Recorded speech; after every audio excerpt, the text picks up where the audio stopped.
kami dari kelompok 9 yang beranggotakan 4 orang, yaitu saya, Nadia dengan NIM 44, Rizky Apriyadi dengan NIM 46, Desi Andika dengan NIM 47, Sofita Anegratari dengan NIM 54. Kali ini kami akan membahas tentang pewarnaan simpul, pelabelan konsekutif, dan dominasi lokasi pada graf central cycle.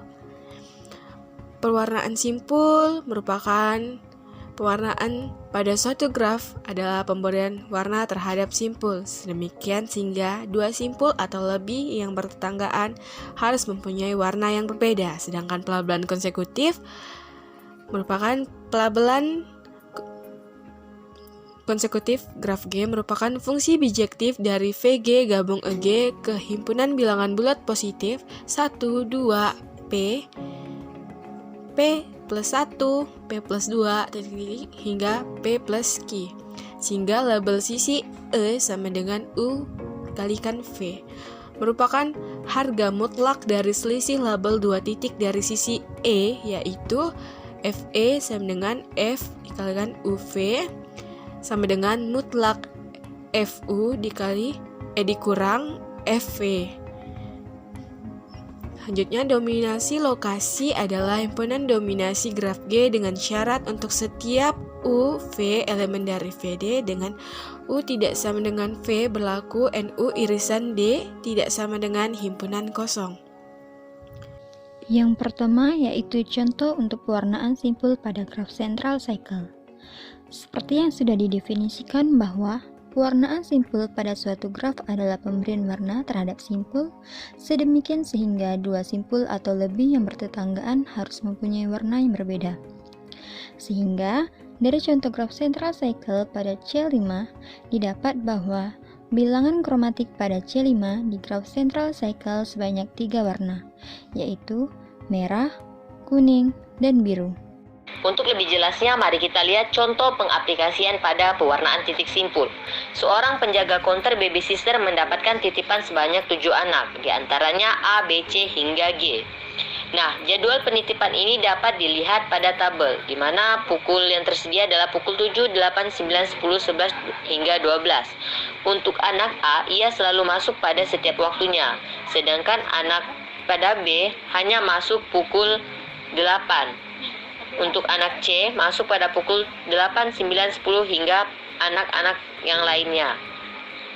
Untuk menyelesaikan permasalahan ini dapat dilakukan beberapa langkah. Yang pertama, menyusun atau membentuk susunan titik simpul. Karena terdapat 7 anak, maka di sini terdapat 7 titik simpul. Nah, susunannya dapat dilihat pada layar.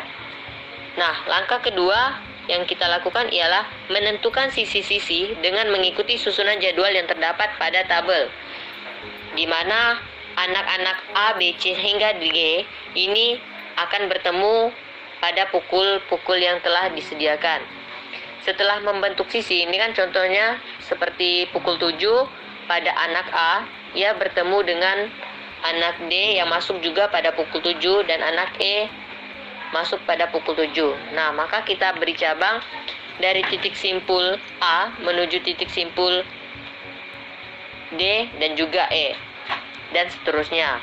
Setelah membentuk simpul, maka kita perlu lakukan langkah ketiga, yaitu pemberian warna pada titik simpul. Kita lihat titik simpul di bawah itu kami beri warna kuning. Nah, sedangkan di sisi kiri dan kanannya tidak bisa diberi warna kuning, maka di sisi sebelah kiri saya beri warna merah, di sisi atasnya warna biru, sisi kanannya warna hijau, dan lainnya saya beri warna kuning dan biru. Dapat dilihat pada gambar. Nah, karena tidak ada pewarnaan titik simpul yang bertetanggaan, maka ini dapat dikatakan pewarnaan titik simpul yang minimal. Maka dari hasil ini yang kami dapatkan ialah bilangan kromatiknya sebanyak 4 warna, yaitu kuning, hijau, biru, dan juga merah. Selanjutnya yaitu contoh pelabelan konsekutif pada graf central cycle di C3.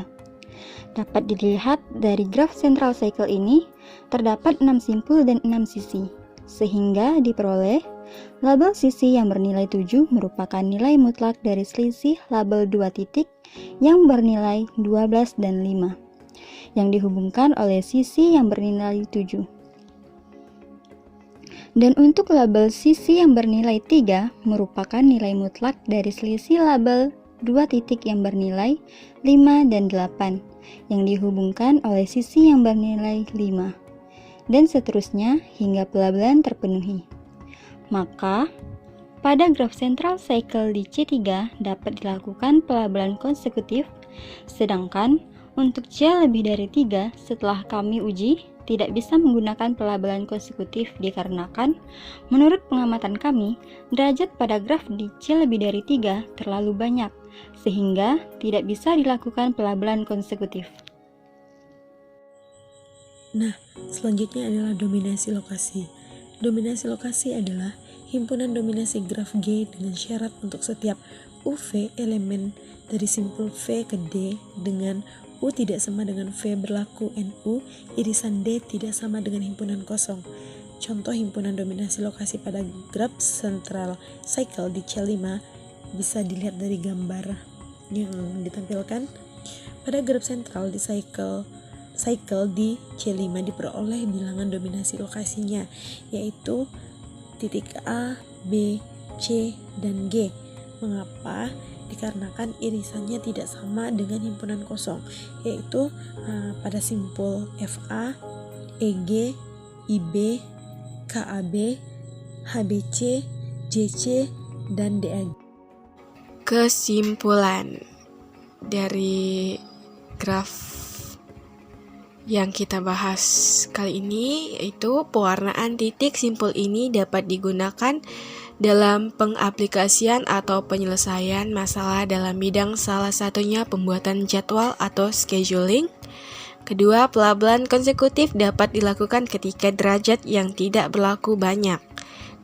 Terakhir, pada bilangan dominasi lokasi, hal ini dapat terjadi tidak hanya terpaku kepada bilangan dominasi independen, jadi bilangan dominasi ini berlaku pada N sedemikian. Sekian presentasi dari kelompok kami. Jika ada kesalahan kata, kami mohon maaf. Terima kasih.